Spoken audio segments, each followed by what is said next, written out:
Hello and welcome to Arn. This is Paul Bromwell. We're in 2025 and we are back together again. I'm joined by the Hall of Famer, the founder of the Four Horsemen, the creator of that Spine Buster.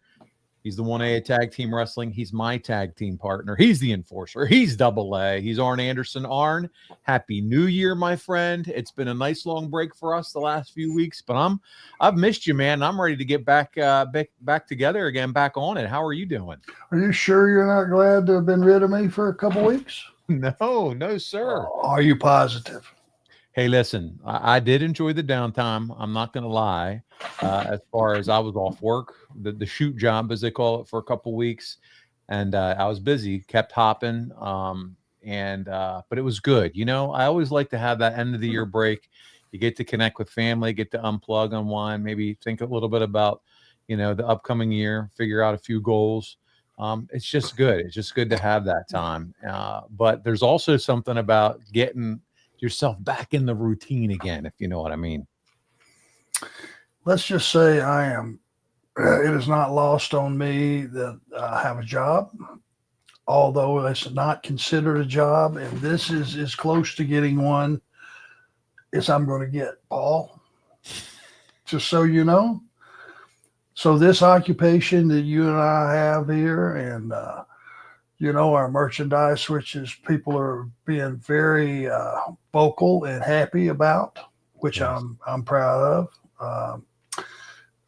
This is as close to having a job as I'm going to get, because I've had one my entire adult life.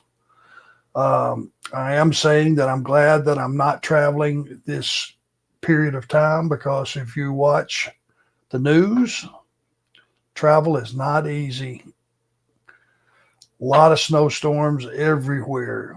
I mean, everywhere through from the mid-Atlantic, if you want to go east to Detroit, or come from Detroit back through the, mid-Atlantic tonight, as well as every night this week in Charlotte, we're going to wake up in the 20s. That's unheard of. That is unheard of, in the 20s. Are you getting any of that snow this weekend? I think earlier this week it was coming out of Kansas City, but area heading this way. There was potential for us up here in the Northeast, maybe get 8-9 inches. Have you hearing anything about that? We never get snow. It comes down to that rim that cuts across about 60 miles north of here, which is Boone and Blowing Rock and some of those mountain towns it's like we got 4 or 5 inches of snow come tonight, but it gets right to that rim where it's whatever it's called. They have a name for it, but it's before it gets to Charlotte, it just cuts off. So we don't ever get any snow. We don't normally get it this cold either. It is cold here. As I look at bottom of my computer, 28 degrees and windy. We got a little bit of snow on Monday. Schools were closed, and they're calling for some this weekend. So we'll see what happens. So it's cold, brother. And like you said, you don't have to travel on the road as much anymore. And you deserve it, man. All those years up and down the highways and in the air, even if some of the Crockett years you were in a private plane. Listen, that is not that you deserve some time towards the back half of life to be able to enjoy the fruits of your labor, my man. Well, I appreciate it, and I agree with you 100%. I know you do. I don't give 2 shits about being in an airport all night long, because the last flight out had a mechanical. Oh God! And we were okay. So it's 10 o'clock, 10:30 at night, and you'll be leaving tomorrow at 5:50. Does anything give instant anxiety, like we're dealing with a mechanical issue on the airplane? I mean, I know it does for me, but nobody wants to hear that, or let alone deal with it. Ugh. I would suggest, and I'm going to be right more than wrong, if you hear that and you know that's the last flight out and they start that mechanical garbage, do not wait for updates. Do not wait for anything else. Don't wait for the company to find you a hotel, whichever airline you're flying on. Get off the plane, go down to baggage claim, tell them you have medicine that you have to get off of your bag, get your bag, and go to the nearest hotel at whatever cost. It does not matter. Pay it and go check in and avoid hours of just aggravation. Ah, I like it. There you go. You're getting some fatherly advice from Arn Anderson. You're going to write that off at the end of the year anyway. You get with your tax guy and go, look here, I'm writing this off. That's the way it is, because you will literally, if you were supposed to leave at 10:45 and they start that garbage about mechanicals, you're going to still be sitting there at 1 a.m. Trust me. There it is, the medicine card. You guys know how to play it now. Buddy, I'm glad to see you. I know I said it to start the show, but I really am. You have not only been a great friend, but a source of encouragement, and it's just so good to finally connect with you. You and I were talking, and we're going to get together again the final Tuesday of January. So mark your calendars. By the way, like, subscribe, hit all the buttons here on YouTube. We're only a few hundred subscribers on from breaking 50,000. So if you guys can help us get there, this episode, the next episode, we'd really appreciate just breaking that 50,000 subscriber. Just sounds like a cool number, huh? That's a round number. I like that. Nice round number. So yeah, hit us up, take care of us there, show us some love, and we'd appreciate it. But Tuesday, January 28th, we'll be back together, 6 p.m. Eastern. Ask Arn anything, and it might not just be Arn. And we're going to work on that after the show. There's someone that we're going to contact and try to get on this show and really start out 2025 having a lot of fun. No, it's not Brock, although he'll be back at some point too. I know that's what some of you are thinking, but we're going to try to get someone that Arn's been very familiar with over the years back on the show. So don't want to say too much more than that. If it doesn't work out, it doesn't. But we're going to make a goal to do that at the end of the month. So join us on the 28th. This week, before we get into a few other announcements and things that we want to cover, we are going to talk about August 1995. Before we get there, a few things to talk about, Arn. First of all, college football. People already were hitting me up before the show started. It's down to the Final Four as we record now. You got Notre Dame and Penn State, and you got Texas and Ohio State that are going to face off. And who's your favorite out of the Final Four? Well, you know, my favorite is they're not in the Final Four, damn it. Let me put it to you this way. We're sitting there watching, and I thought, which I vocalized, if Georgia would have won and advanced, and Texas would have won and advanced, I was going ahead and just stating the fact there's no way Georgia could beat Texas 3 times in one season. That just ain't happening. Well, Georgia got knocked out, and they got manhandled like they did several times. They didn't have their quarterback. They didn't run number 3, which I'm going to bitch about to the end of time. He came in for one series at tailback. I think he's a true freshman. Number 3, little short fire plug, runs north to south, and brother, he is hard to bring down. And I want to say on that drive, he averaged probably 10 yards a carry for that one drive. They took him out and never put him back in. So people that are really in the know, if you didn't notice that, you might want to question that. I'm not a college coach. You know, Kirby is much more qualified to me, but seemed like to me that was something that worked. Go with it till it doesn't.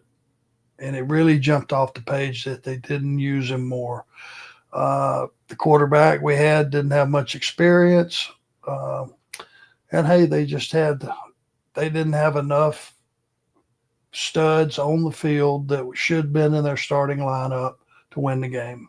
And that's it. So long story short, I'm just going to go out on a limb.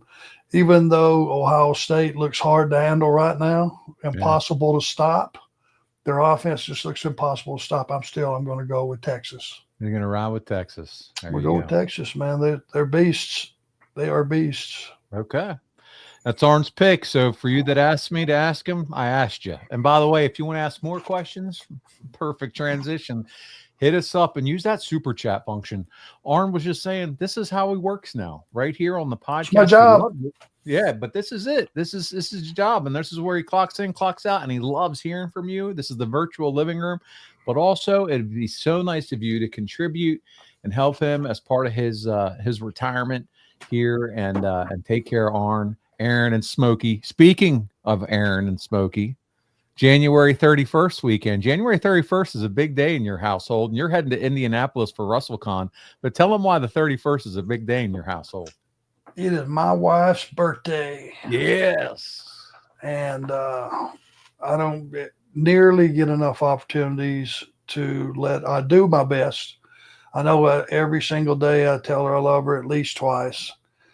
But, I never get a chance to truly show her just how important she has been in my life and important she is to me and Brock and Smokey. And we're going to go in for WrestleCon. It's going to be in Indy, 2 days. Last year we were in Indy at a signing that did huge, one of the best ones we've ever been to. So I want to congratulate those guys and say thank you for having us back at WrestleCon in the city of Indy. And we're going to go somewhere really nice. I don't want to put it out there. I want to let it be a secret tour, but it's really, we've researched it. Yeah, there you go. Super nice place. And that's going to be the end of the month. That'll be the 30th, 31st, and 1st. And so Aaron, will she hang out with you at the table there in Indy, or just kind of do her own thing? She pops in and out. Well, if you see her and you're in Indy, tell her happy birthday. That would be awesome, wouldn't it? Fans. Yeah, that would put a smile on her face. She knows how important the fans are to me, and how important they are to the success of the industry as a whole. And she, no one's benefited more from it than me. Maybe she's right up there with me. So, she's always smiling and happy to meet people, and see the families and the grandsons and the sons and the grandpas that show up 3 generations and say, hey, I used to watch with my grandfather and all this stuff. I mean, she's not lost on all those comments. She appreciates it every bit as much as I have. I've said this many, many times, but I am one of the few people that has got to get up on a daily basis and go to a job that I truly did not despise or hate or even have a negative feel about. And not many people can say that in their lives. So that's for damn sure. I'm blessed. Yeah, no, absolutely, man. Speaking of blessed, you're blessed with a good son. Brock, I can't say enough good things about him. I've heard from him a few times lately. He's just a real solid young man, and he is getting busy. He's doing more things in the wrestling business. Him and CW on MLW in Dallas, January the 11th. That's going to be a big time appearance for them. Not only that, then they're going to head on down the road to Winston-Salem on the 25th of January, and it's Act of War Games, AML. I know you think a lot of that outfit, but him and CW are staying busy. They're crushing it and doing big things here in MLW and AML. Yeah, and there's a lot of L's. So, but to be clear, on the 11th, it's MLW in Dallas. That's right. 25th, AML in Winston. That's right. And those promoters have been great to us, and letting Brock pay his dues and learn this business. And he has been nothing but a businessman with them on reciprocally, if that's a word. We'll make it one. Let's make it one. So, I think both, to make the long story short, both companies I feel like have done a great job and given him a chance, and I'm very appreciative. One of these days I'll return the favor. There you go. I love it. So support Brock Anderson and check him out again, January 11th, MLW Dallas, and you can check them out on their YouTube page. And then he and CW are going to head back down to Winston-Salem for AML, Act of War Games. So big shows for him. I wanted to talk to you real quick because in current wrestling, Arn, big buzz the last few weeks. Actually, last night, last week, AEW, you can now simulcast and find content of theirs on Max. Last night, WWE debuts Raw on Netflix to not just the U.S., to the world, in an event that was just simply incredible. Man, the evolution of the wrestling business is just it's phenomenal to see on display now, and now into this new streaming world and the platform. I mean, what do you think about this as it continues to expand globally with both these brands? Well, I hope TNA blows up. Yep. I hope New Japan blows up.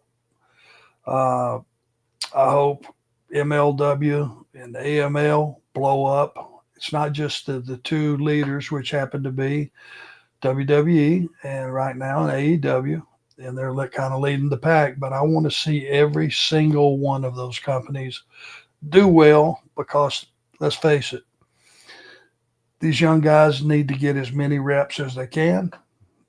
That is the most critical and crucial part of the industry that's missing. And I don't believe it's a fix. I don't think they're ever going to go back to the companies that are running 4 days a week. I just don't see that happening. I see AEW possibly expanding just to doing more special live events where they load the cards up. But on a regular basis, I don't see that.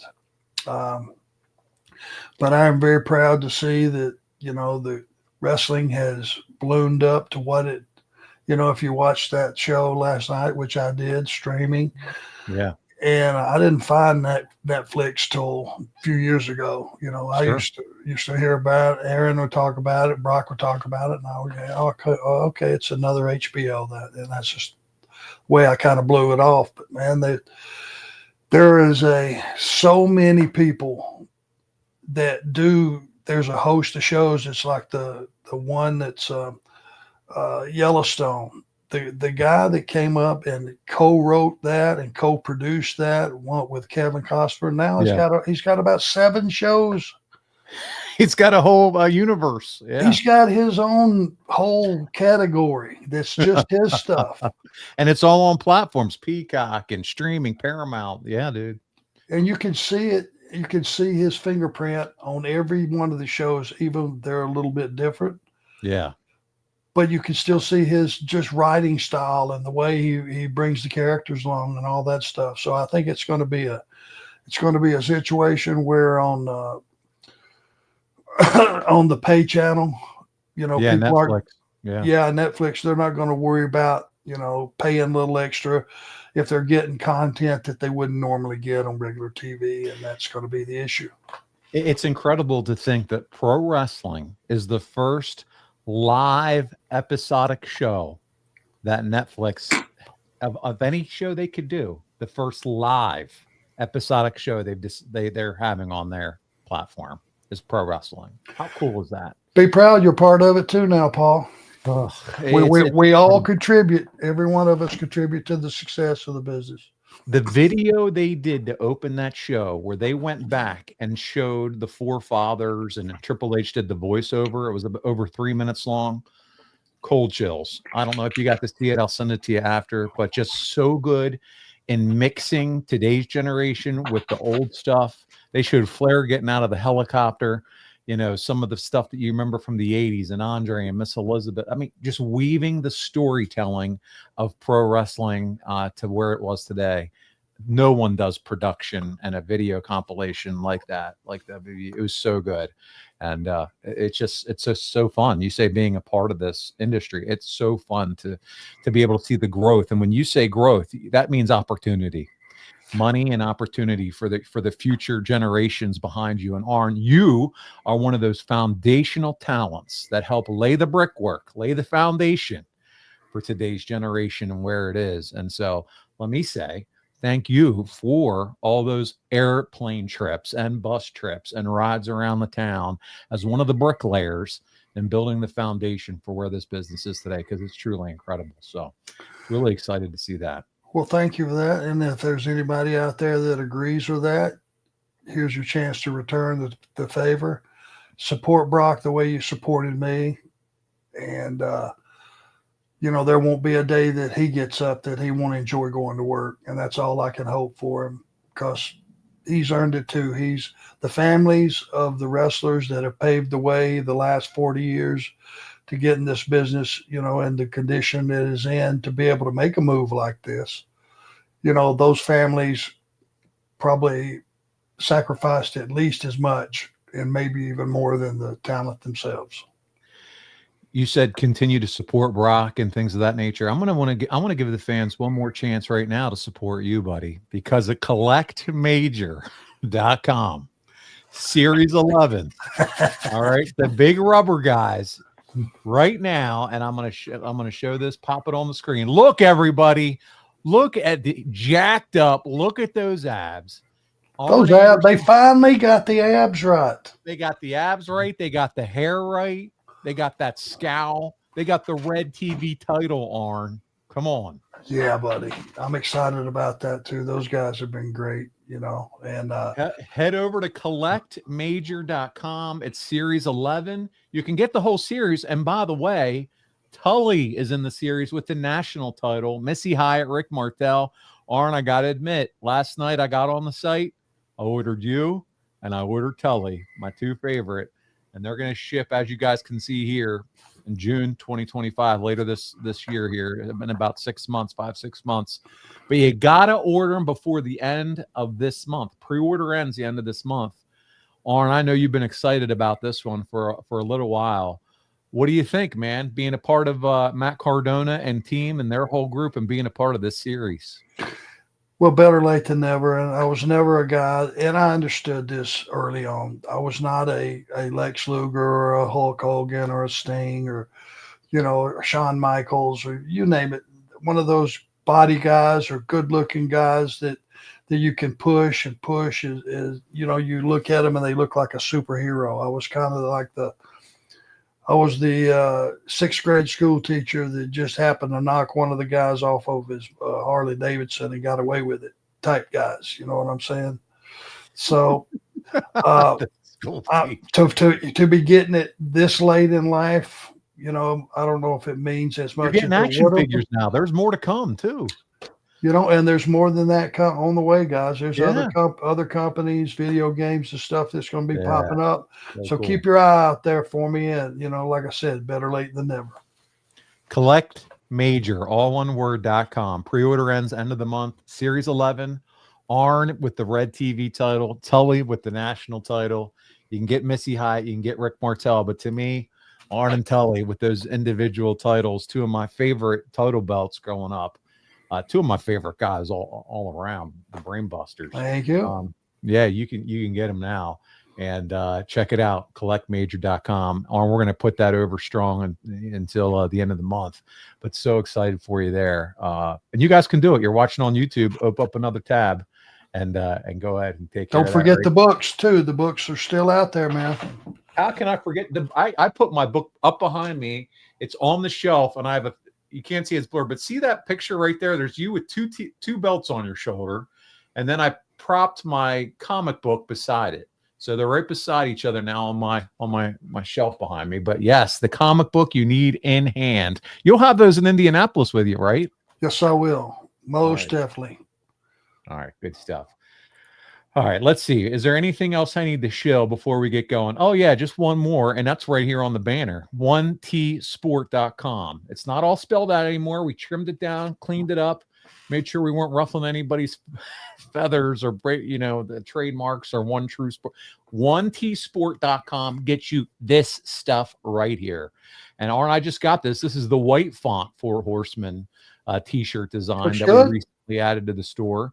And so I love it. It just came in. And so this is where you can get, it's the home of the Four Horsemen merchandise online. So make sure you grab all that merch over there. We got sweatshirts. We got a nice Columbia sweater vest with the Four Horsemen logo embroidered on it. And so we're really happy and proud with what we've got going on over there. So guys, check it out. Give us feedback. If you like some designs, want some new designs. It's funny. I got a question I'm going to ask, and I'm going to get to some questions. And one of them was about Horseman shirts over the years from Darth Payne. Happy New Year, guys. Of all the Four Horseman shirts over the years, and I have plenty, does Double A and Paul have a favorite? Keep up the great work. Weather is rough. Double A, it is right. It's hard in West Virginia. He's in West Virginia, Darth Payne. But man, good luck with staying warm there, buddy. But he wants to know if you have a favorite Horseman shirt. The first one with the white horse that they put out. Okay. It's just a single one. I want to say that It was a single white horse. Yes. Just because it was it looked like it. It was like a unicorn, a white unicorn. It wasn't the 4 across. It was just a single muscular horse. I want to say that was put out by. That would have probably been WCW. So I'm going to need someone to research it and send it to me. And if we can, maybe I'll have a designer replicate that. It looked awesome, man. Looked awesome. All right. I love it. All right. Well, good stuff. Hey, I have a couple questions here. I also have to get into August. We're 25 minutes into the show. I'm going to go through this August notes like I'm an auctioneer just to make sure I get it all in, but that's okay. We can easily touch on. Let me warm you up. Hey, what are you going to be able to hold? Yeah. Micro Machines, you sold separately from Galoob. You remember the Micro Machines commercial? When I was a kid growing up, that guy, I think they hired a former auctioneer. But let's go through the questions. The people here are most important. Daisy Mama says, Happy New Year, Arn and Paul. Glad you're back. What's your opinion of Raw being on Netflix and AEW being on Max? Daisy Mama, we talked about it and answered your question. She says, West Virginia is in a bad vortex. Oh, man, I'm sorry to hear West Virginia is getting hammered, it sounds like, right now with bad weather, Arn. God, I hate to hear that. A lot of good folks up in West Virginia. I hope it's not too late. Just get a bunch of canned chicken, or if tuna's your thing, and a bunch of bottled water, folks, and just stay indoors. Don't go out. Yeah. Make your one run you have to make to get you those supplies, and you'll be surprised how good a canned chicken and a bottle of water is. Maybe even if you get canned chicken, get you a bottle of Frank's Red Hot sauce to go with it. Now, see, that's a drinking man threw that out there. See, could possibly even be a drunk. You don't have to put anything on it. A little pepper, maybe a little mayo. Definitely no cheese. Hot sauce, Jesus. See, you tip your hand. I love a little hot sauce on my chicken. Come on now. Okay. It's like buffalo chicken. All right. She says, my birthday is 2 weeks from today. I'll be 43. So she's 43 on the 21st. We can't do a show on the 21st. I got a awards work thing going on. That's why we're bumping it to the 28th. But we'll say right now, happy birthday, Daisy Mama. Happy birthday. She said, would love to see wrestling come to Morgantown. Stardog Production says, hello, Arn and Paul. Great to catch you guys live. It's great to have you here with us. Mark Webster, let's throw it on the screen. He's a super chat. TV title match. You got to pick one. You versus the Yeti or against Elegante. Yeti. He'll take the Yeti all day, is what he's saying, Mark. I'd have knocked about a little over half that toilet paper off his ass, I believe. He had about 400 rolls wrapped around one spine buster. Just blow the toilet paper right off of him. And then our buddy Tim Angstom's here with us. Was the spine buster, which we're going to talk about here in a second, on Vader, a planned spot? So did he know that was coming? He called it. Boom. I would have never suggested spine bustering him, just out of respect. Wow. That's one of those things that it would have never popped in my mind. I knew what my job was for that match, to go in and take the beating, take all the beating if possible, and then move our story, Rick and our story, that he's just not carrying his weight, which is to say about Ric Flair is pretty stout, but that's a story we're telling. Well, guys, there you go. Let's jump into August 95. And if you have questions, easiest way is to contribute to the show, which we would appreciate so much, and use that super chat function. I'll make sure I do everything I can to get them all in this before the end of the show. But if you remember, last time we were all together, we talked July 95, and that's where we were discussing all things that were going on at the beach. Arn, you remember that bash at the beach? Yep. Hogan and Vader inside that cage match that people still talk about. Vader at the end mixes it up with you and Flair, and that's going to lead to Vader challenging you and Flair to a fight which we're going to cover now. That's all at the Clash of Champions in August. And Arn, like the good host should, I went back and watched that Clash of Champions. And let me just tell you, when you're used to watching current wrestling, a lot of good current wrestling, might I say, some of these old Clash of the Champions, especially this one, it was a little painful. Okay, not all of it, but some of it was a little painful. I'm just going to put it out there. But you got to do your homework and you got to be prepared. And and so I did that. And Vader wants to fight you and Rick. And I got to ask, are you thinking that what the hell did I just get myself into? I mean, Vader doesn't hold back at all when he gets in the ring with people. Even 2-on-1, Rick and I fighting Vader, we were outmanned, we were outgunned. Oh yeah. I mean, what the hell? I mean, every superstar from Hogan to Sting to you name it, to whoever they were, they walked into a match as the underdog with that guy. And let's just face it, the two of us were underdogs against the one guy, and I knew that. But in our business, you do a lot of things where you're outmanned and outgunned, and a lot of nights you walk in the ring, and I would suggest that a lot of guys on a lot of nights walk in the ring knowing they got no way in hell I'm going to win this. It's interesting too, because this is obviously WCW's attempt to turn Vader babyface, which I don't know. I'm looking for you guys in the comments. Vader babyface, yay, nay. Personally, Arn, I'm out on a Vader babyface run. There's just nothing babyface. I'll tell you why it don't work. You didn't have enough heels with enough heat to okay, who's his opponent now? Well, now it's you and Rick. But eventually they're going to try to move him in with the Hogan and group against the Dungeon of Doom. Yeah, Vader was a separate entity. He should have stayed a separate entity, and he's a one-man killing machine. That's where his value was. The problem is, like I said, if you switch him babyface, what heel do you think that's on that roster is going to beat him? Nobody's strong enough at that point. So you just wasted a turn. Now him in a pissed off mood with Harley Race walking him to the ring. Now I got something. Yeah. He on that side of the ball could have beat anybody on any given night for sure. In hindsight's 2020, we know, and we're going to talk about this. This is a big month when we talk about August, because not only you two are going to face Vader here, which we're going to talk a little bit about, and you do a lot of the grunt work. You take those soup can style hands right upside the head, and Flair kind of hangs out on the match for the bulk of it. But you have that going on. He's thinking about becoming a face and maybe teaming with Hogan and team. They're promoting Nitro, which we'll cover a little bit more here soon. Nitro starts next month. So this is a big deal.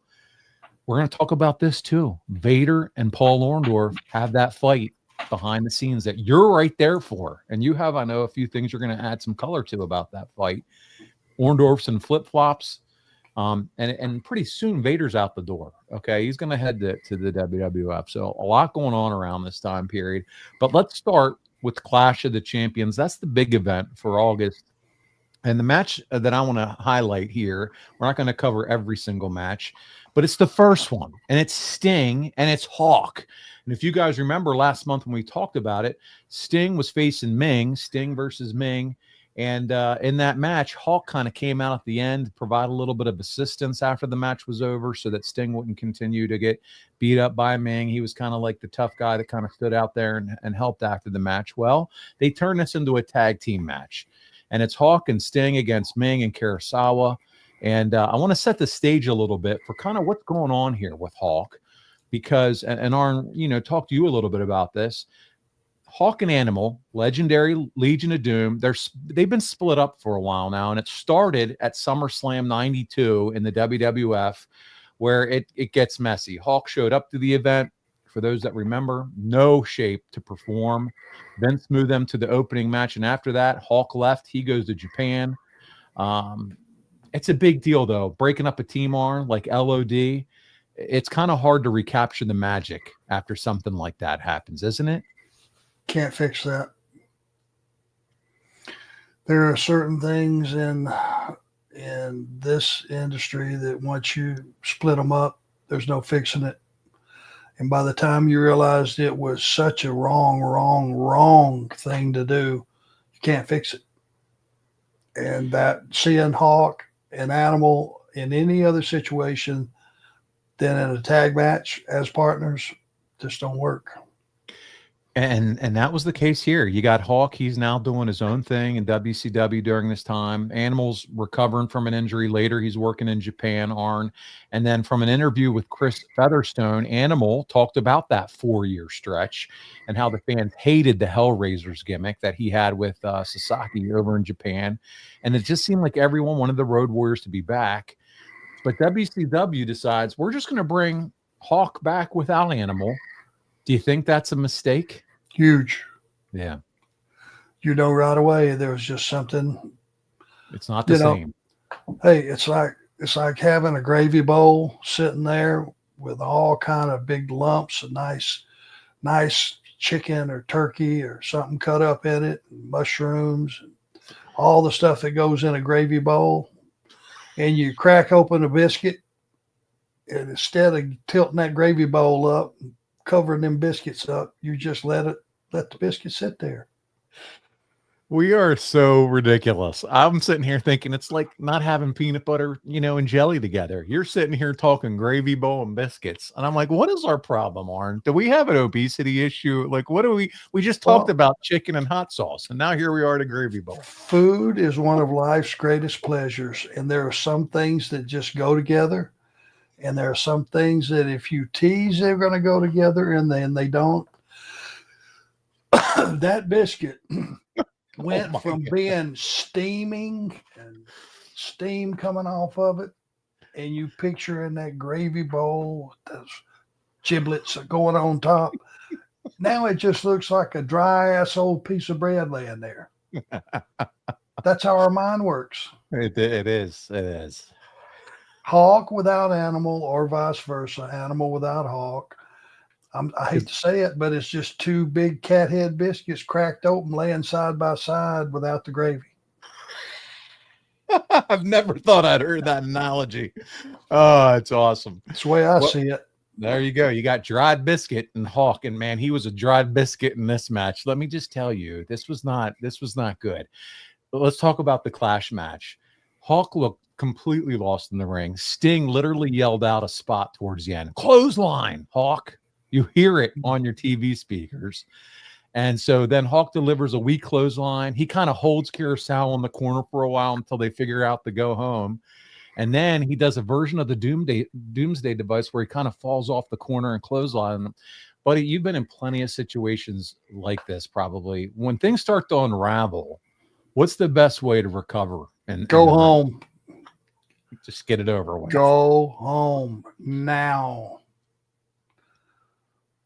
Would you ever yell out clothesline so that the TV can hear that? Like, it was that loud. I would think I would cover the distance between us and get in his ear, whether it was like I was biting his ear or something a little more professional, and give him the spot right there. Yeah, it was something. I want you guys, that's your homework. Go back and watch the match. Just study and watch Hawk and see if I'm missing something. I want you to watch that opening match. He just feels clunky. He feels lost. And I think that's what got me started. Andrew Hermes, who does the research for the show, both of us were talking about it. And it was like, man, he was really lost in the show. But then you go back and you're like, well, what was going on during this period? And so we wanted to make sure to provide the backstory. But to your point, he was just a dried biscuit waiting for the gravy. Let me offer this. You just named the four guys. Kurosawa is not going to be a ring general that knows how to fix that. Hawk's not going to be a ring general, knows how to fix it, right? Mm-hmm. Who else was in there? Ming and Sting. Ming, Sting, Kurosawa. Ming is just in kill mode. He's not going to be in a situation to fix that. They didn't have a ring general in there to go, hey, this is going south. Here's what we got to do. Let me cover this distance. I'll have Hawk just take my head off and we're done. You didn't have that guy in the match. And that's how important it is. In our business, we've let the cat out of the bag. Heels are very critical, and top heels. Most of what you see in those days going on in a match was the work of some top heel leading it, or two top heels, the Midnight Express, for example, or the Four Horsemen, for example. They're leading the guys, and they're by the hand, and they're taking them through every step of what they're doing, just because that's the way it was done in those days. And you didn't have that guy or those guys in that match. So as you're watching it, bear that in mind. Yeah, think about it. That's a good point too. Who is the ring general? And to your point, that's not happening in that ring. So well said. We'll keep moving again too. And I'll say this and we'll move on. We also know Hawk was having some issues here. There was a reason he was let go from WWF, and him and Animal had some problems. We've all heard kind of the story there with, the drug issues and things like that. So there were some things that were happening with him, and that he would battle his demons there for a while. But yeah, Hawk, again, to put a bow on this, and Animal, just once they split up, it just really was never the same for those guys in terms of that WCW run, for sure. For Hawk, just did not feel like the road warrior that we had come to know and love at that point. Let's talk a little bit about the Dungeon of Doom, because Arn, this is also the Giants' debut. And at this point, they're really still pitching us hard on him being Andre the Giant's son. Do you think fans really bought into that he was Andre's son? I don't know why they felt they needed it. Yeah, okay. Because the Giant, here's the deal. The Giant was a giant. He had a huge head. His ass was 5 feet wide across. His teeth would look like a dinosaur teeth. Paul White was just a 7 foot tall, symmetrical, strong as hell in the weight room, gangster. First time I saw him, he walked in, and we've talked about this before. He walked in our locker room, and because he didn't know what else to do, but came across as intimidating as anything I've ever seen. The guy, Jimmy, that brought him to meet all the WCW guys in Chicago, came in the door, and Paul shut the door and just leaned up against it, just like a guy that's telling you, you guys aren't leaving the room, by the way, until my boss is through with this conversation. That's what came across without him even know he did it. And I looked at Orndorff and I went, "You seeing this?" He said, "Yep, got it." We didn't know. I mean, this is a gangster town. Sure. This guy was 7 feet tall, 7'1", probably 450 pounds, but symmetrical, like weightlifter size. Long, dark hair, beard. I mean, it was like, Jesus Christ, who in the hell is that? Nobody like that was in the business at the time. He wasn't a giant. He was just two men put in one body. I'll never forget to this day his hands. Why? Well, I got to meet him around 97, and he took a picture with me and my brother. He's in the middle of us, and his hand's on my brother's arm, and it looks like a catcher's mitt. Yes. I mean, it's yeah. Yes. The fingers the size of kielbasa. I mean, it's unbelievable. But fingers were like this. To your point, to his hand. I'm not worst. Yeah. It was unbelievable. Yeah, yeah. So, but here's also the thing you got going on. So you had Hogan battling Flair. You got Hogan battling Vader. Like, all right, cool. He's getting some good work in with some guys that are, some real competitors. Now here we go to the goofy stuff. The Dungeon of Doom, the peak WCW cartoon madness, if you will. You would think he would just say, "Hey, Bischoff, look, no goofy stuff." I don't know. I'm just the Dungeon of Doom. Who would have said that? You would think Hulk would have maybe said something to Bischoff. Hey, bud, because this is a dramatic shift if you think about it. When you talk about guys like Vader, like Flair, and then you go to, "Hey, we're going to the back," and you're in a cavern and there's smoke, and here comes, Shark and Zodiac, or what, it just feels like we're going cartoon. I don't know. It's a very different shift. It's a different product. It feels very different. Well, they were trying, what they'll never understand if you go back and look at the WWF at the beginning of time, when they started collecting all the top guys, he was still adding characters to those top guys. Vince was. Yeah. Each guy had a character. Each guy had a character. It didn't matter how great your body was, any of that. He's still going to give you a character. So anybody trying to emulate their success, which would have been WCW, would have naturally thought, okay, we've got to, it's working for him. It's got to work for us. We got to create characters. Yeah. Problem is, we weren't qualified, to be honest with you. And if they were paying attention, they would have saw how the ratings were declining because of TL Hopper and because of all those gimmick style wrestlers and Duke the Dumpster Drozy and, you know, the characters that were trying to be created in WWF. That's always now known as like the lull or the low period of WWF. Put a pair of black chaps, not assless chaps, before somebody in there starts. Put on some black leather chaps, and that's all. That's all he needs for costuming. That's it. That's all you would need to put on that guy, and walk him out the door, and just let everybody look at how big he is. Speaking of black leather, perfect transition, because you and Rick are going to take on Vader in a handicap match. You make your way down to the ring. No, don't worry. Not an assless chaps or chaps at all. But you're rocking the black leather vest. Do you like that look? Did you wearing the black leather cowboy vest? It was cool. No. I liked it. Well, it was left over. You know what was left over from? What? Being with Colonel Parker. Okay. And they wanted, you know, that was one of those deals that prior to this, it was one of those things. Well, Arn, you've been here a long time. You're a great worker. We're glad to have you, but we need to switch up your look.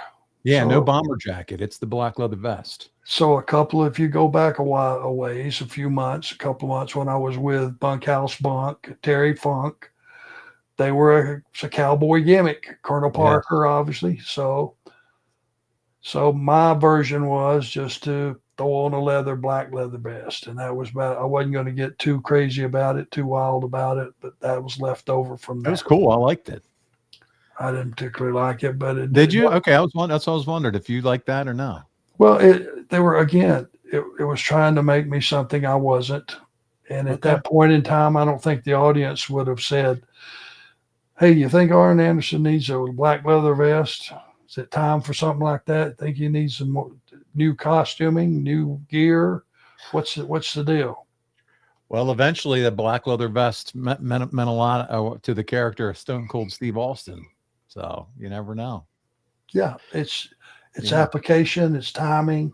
Yeah. It's reasoning, between it. And he was a Texas boy too, but get away with that look. But yeah, I thought it looked cool. And it was almost an involvement of who you were as a character, right? The bomber jacket was kind of gone. And here we are in mid-90s. You kept hold of that black leather vest. It's just something I noticed, and I kind of liked it. I like the move. Okay, well then we'll go with it. If nobody's feelings were hurt. Hey, what do you guys think? Let me see what you think. I know we got a couple super chats. I promise Crossroads, Stardog, and Mark, I'm going to get to you. Put a pause in it and see what they think real quick. Yeah, I want to hear what you guys think about the black leather vest.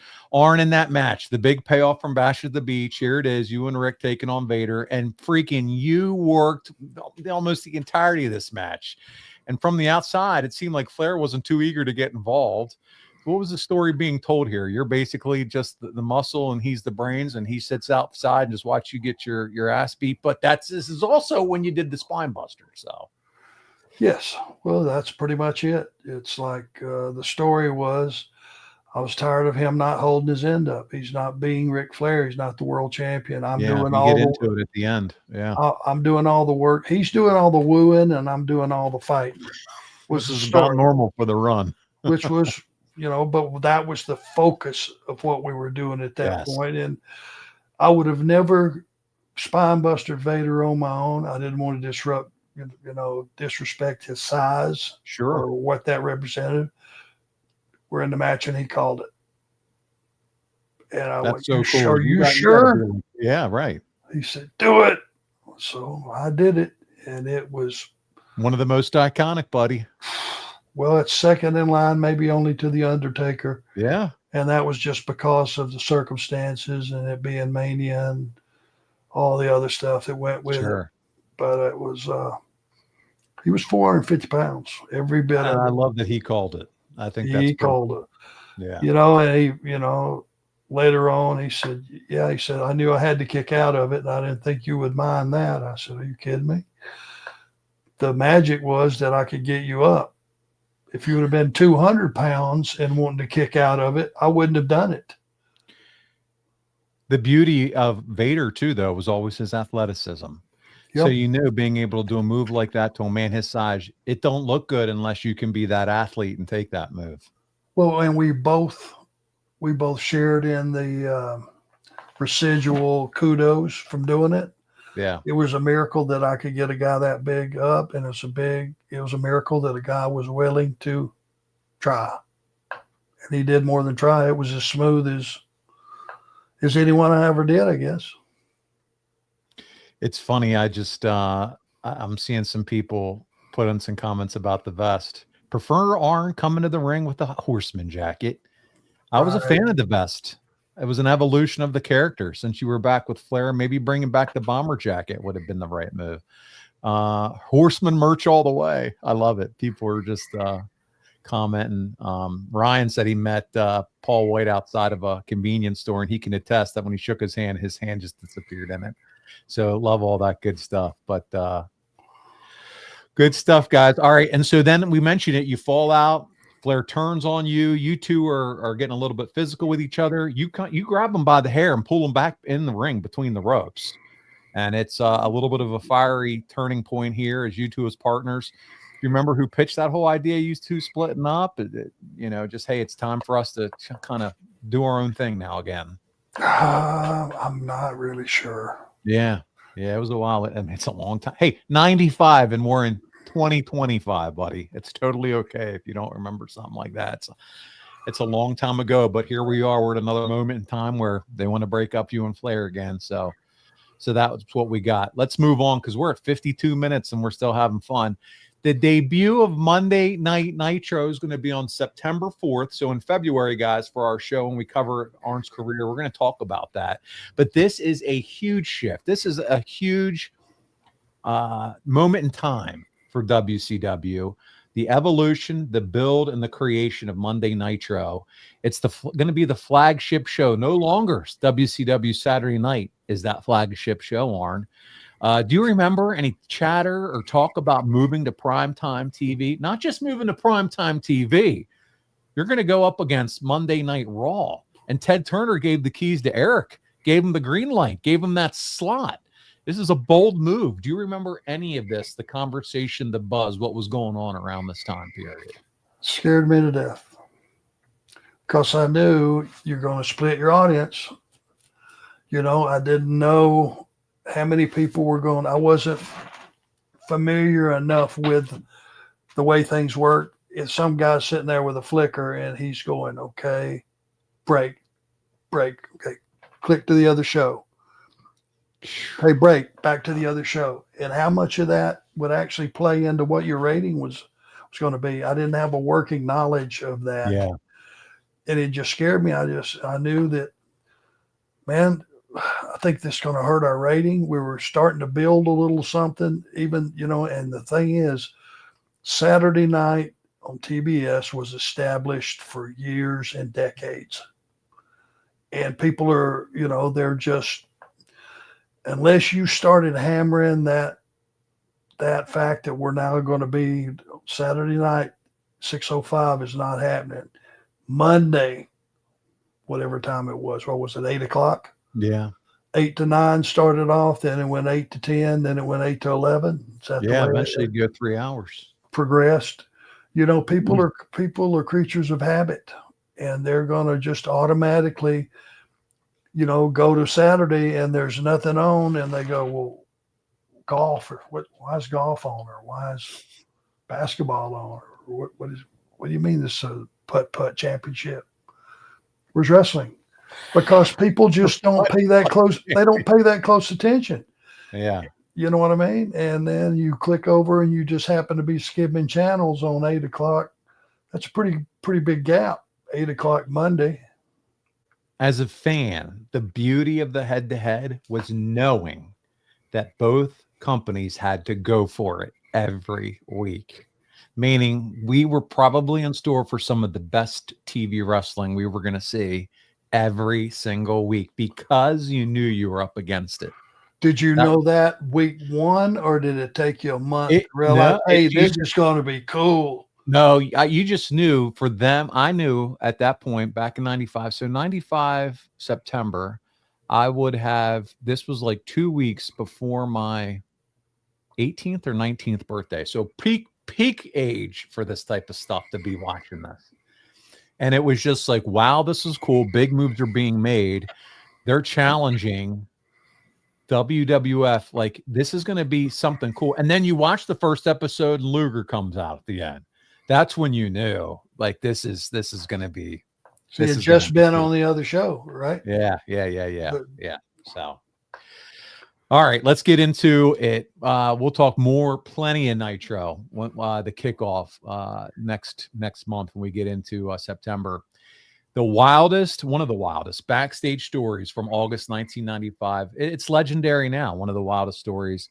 The fight, Vader, Paul Orndorff. It's become legendary. You were there. What do you remember about how it all went down?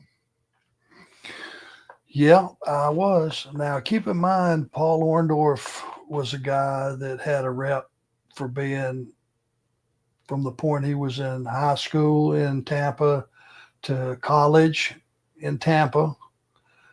I think he might have played a tour in pro football. You know, he was a tough son of a bitch, and he was one of those guys like Dick Slater. There was just some guys that you just didn't mess with. And he had been given a split job duties when he signed his new contract, was be a part-time agent and be a part-time talent. And we were at TV at Center Stage, and somewhere was Vader in the building. He was supposed to be doing a photo shoot or something they needed shot to be put in the show.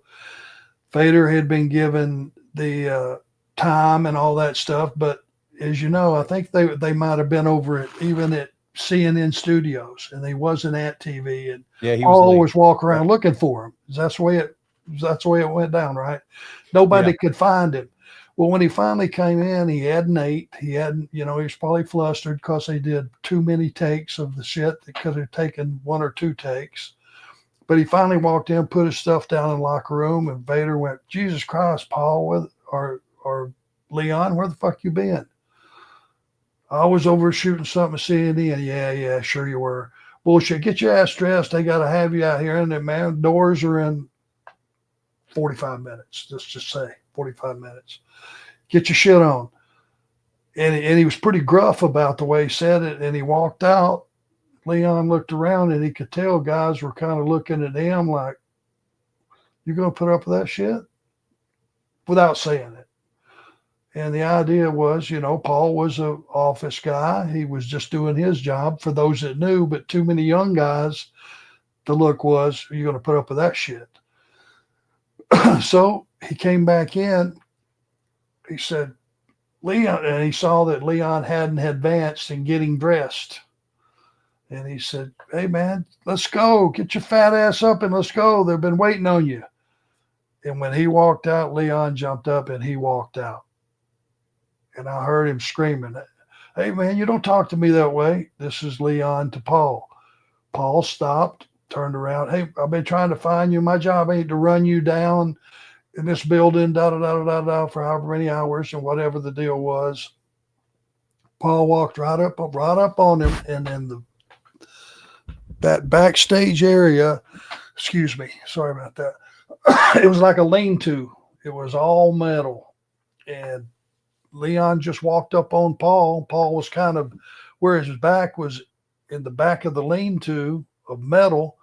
And he just like took his palm and just kaboom, waffled him and dropped him.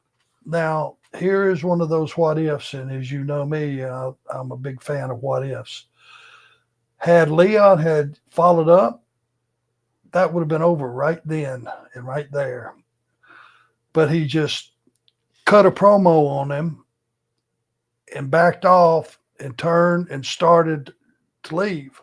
When he did, Paul, I got in kind of between them, so nothing else happened. I don't think I could have stopped it, but I just felt a wind come across the top of my shoulder.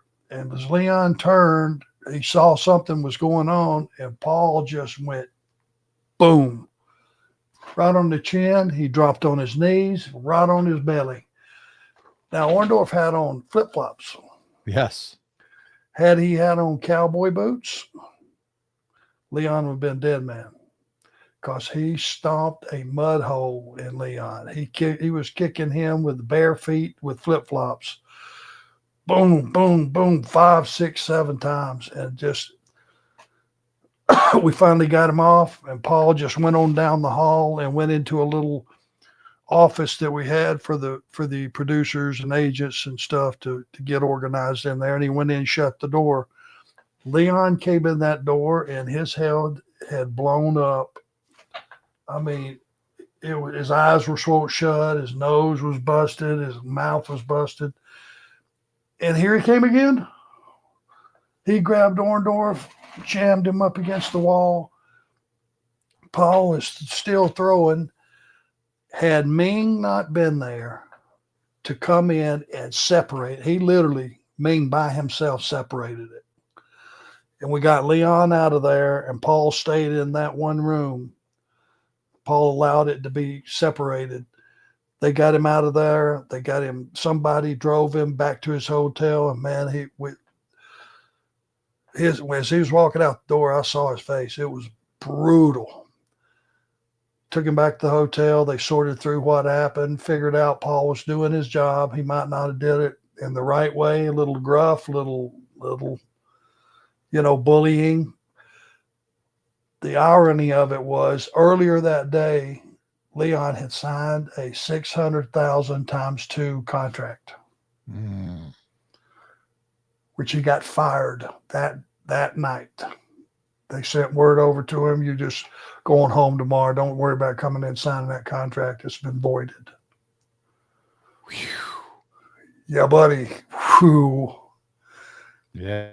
That's two. Neither one of those guys what I wanted to been locked in a room with. And it was one of the most physical, brutal things I've ever witnessed. Vader claims the fight wasn't why he was fired, but rather he refused to take a 6-month suspension and fine. Did you ever hear about anything about him being given a 6-month? That could have been. Okay. That could have been. I just know that they signed a huge contract. And it was over. And it went away. I don't know what the specifics were. It just never materialized. Yeah, some say the violence of the incident and how quickly the news spread left WCW no choice but to act. Do you think, Arn, in your mind, was this an Eric decision, a corporate decision, or just, who do you think made the call? Just Eric? I think Eric. I think he probably got a call from someone above him, and he didn't hesitate to act. Yeah. Especially when you talk about Paul Orndorff being an office guy now, part-time, and being struck first. He was a producer. Yeah. Who got struck, who was doing his duties. Yeah. Was seen trying to do his duties a couple of times. See, the story never reverted back to, well, Leon, it wasn't his fault really either, because he wasn't even in the building. He was over at CNN shooting this deal. There was a mass lack of communication. My goodness. And then the fact that Leon struck him first, and the fact that he came back after him a second time. After Paul walked away into the room. Yes. Yeah, yeah. Technically, some lawyer would have went, hey, who was the aggressor? From what I'm hearing, Vader was the aggressor. Yeah, he started it. So that's how you base your decision on what you're going to do. Well, okay, that's it. It was pretty frightening to be right there in the middle of it, buddy. My goodness, Arn, I know that's something for you. You've got to be like, this is a highly anxious situation. You know, you talk about wrestling and all that. This is outside of all that. This isn't business. This is a real deal where somebody's fighting someone else, and it's two overqualified badasses yes. that one may die if we don't step in here and stop it. Oh my goodness. I ain't no tough guy, Paul. I can't. No way. Know, I am not Ming. I couldn't have stepped in and stopped it.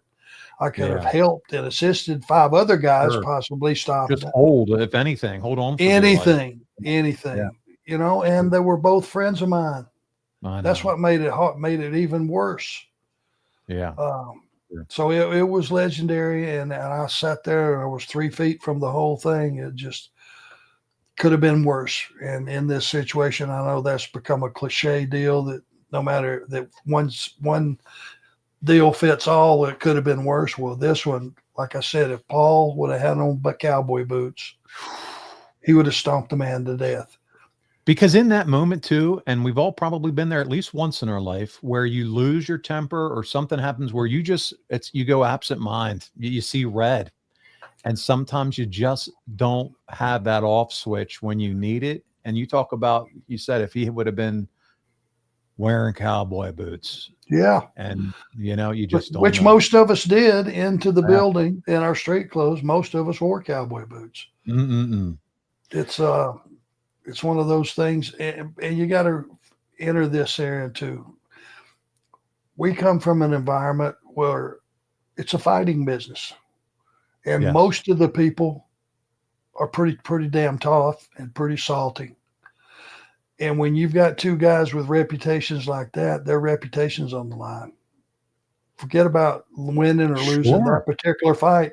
When this thing's over and said and done, okay, who won that one? Jesus Christ. That's going to make its way around the rest of the locker room. It could cost you a career. If you lost and you started it and you lost badly, you might not be able to walk in that locker room again. Yeah, good point. Wow, Arn, thank you for sharing that. Some of you may have wondered, why is this episode titled Chaos Unleashed? You just got why we titled this one, because that was utter chaos. That was chaotic. All right. Hey, let's go and answer the super chat questions because we have a few, and I want to get those in. Arn, these folks have given, and we're going to give back to them. Crossroads Explorer. Hey, guys. Arn, have you heard Greg Valentine ever being considered to be a horseman? I've heard those rumors, but it wouldn't have been while I was there. Maybe after we left. When Tully and I left initially, when they put Kendall Windham in that spot with Barry, I think temporarily. Maybe it was during that time frame. Not sure. I've heard of it, but I wasn't privy to that conversation on what do you think? All right, Crossroads Explorer, thank you very much. Next up, Arn, this is a big one, and I just want to say thank you so much. $50 super chat from Stardog Productions. Yes, thank you so much. Arn, just saying thank you for a lifetime of great memories. We were the suit-wearing students back in the day. And I'll never forget you, mid-match, putting us over in the front row at the Dorton Arena. We were booed and loved it. And thanks to Paul. Man, how cool is that? That's awesome. That's why we lived our life back then, buddy. Being heels, we wanted to be just, despised. And we were pretty much. But you guys, you were pretty despised too. I remember you very, very clearly. We would walk over, probably roll out of the ring, go right over to you. That's what Horseman fans wear, you pigs, or some shit like that. It was awesome. Really was. I'll never forget you guys either, man. Thank you. Yeah, that's huge. Thank you so much, buddy. We hope you enjoyed this evening's show. We got Mark Webster back. 2 more. Mark Webster, he says, you were there. Why was the Yeti a mummy? Who came up with the mummy gimmick for this guy? Because somebody ran out of ideas and thought that would be actually scary. Just because he was 7 feet tall, too. Yeah. That guy was 7 feet tall. Ron Reese was that's who he was. Ron Reese was the mummy. Ron Reese. Here we got 2 7 feet plus athletes, and we can't figure out what to do with either one of them. Yeah, let's wrap one in toilet paper. Yeah. Yeah. So what do? We go out and get an 8-foot tall Elegante, and he's the bigger stiff than either one of those guys. Final super chat of the week. David Van Boglen. He's our man, our social media guy at One True Sport. Happiest of New Year's, Arn and Paul. I wish you guys the most happy and healthy 2025. Prayers to all you guys out there that listen, ladies, guys, everybody. We appreciate you more than you'll ever know. So just be safe and be careful, and bring in the new year with, do something nice for somebody. How about a stranger? How about a stranger? I love it. That's a good 2025 goal. Do something nice for somebody this year. And if you can, more than once, and see what kind of year you end up having. That'd be cool. We got one more just slid right on in. Our last one, Arn, Instagram, a wrestling historian, here with us every other week. Arn, how do you see Vader would be in WCW with the NWO around? That would have been something. It would have been one of those conflicts that I don't know how it's going to end. And those are always interesting. They didn't have many of those. That would have been cool. That would have been you talk about evening the odds up. Having him on the WCW. Interesting. Yeah. Interesting. Man, this has been great. You guys, Stardog said this was an awesome story that you shared about Paul and others. And there's so many people now as I just scroll back through. Brian Harems is here. And Ryan, great to see you. And so many of our listeners that are here with us each and every time we do a show. I know I can't get to all your questions. Craig Smith, great to see you too.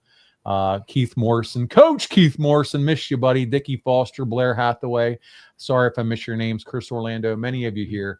Guys, this has been a great show, and we can't thank you enough for supporting this show. Remember, Tuesday, January 28th. Be here. We're working on a special guest. If not, the two of us will still be here and it'll be special. But we're really trying to do something fun that night. So make sure that you're here for that. Make sure you like, share, and subscribe. We're trying to break 50,000 this year. We think we can do it in the next month or so. So please do that. And we appreciate it, man. Arn, I'm having a lot of fun with you already. It's going to be a good year, 2025, my friend. Love you, my man. Appreciate you guys. Love you too, buddy. On behalf of Arn Anderson, this is Paul Bromwell, and we'll see you on the 28th right here on Arn.